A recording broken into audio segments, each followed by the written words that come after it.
usia anak, dan kami mengharapkan bahwa tidak hanya Undang-Undang Perlindungan Anak yang kena kepada pelaku, tapi Undang-Undang TPKS, tindak pidana kekerasan seksual, ini yang harus memang sudah harus dikenakan kepada pelaku.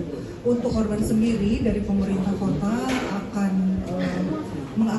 mengakomodir segala kebutuhan korban, termasuk kondisi psikososial korban dan keluarga.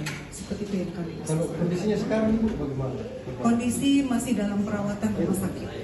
Ada trauma begitu? Iya, tentunya pasti ada trauma. Nah, kejadiannya juga tentu korban tidak merasa senang dan merasa dipaksa sehingga berteriak ingin keluar dari ruangan tersebut. Namun karena berteriak-teriak terus, akhirnya dipukul oleh pelaku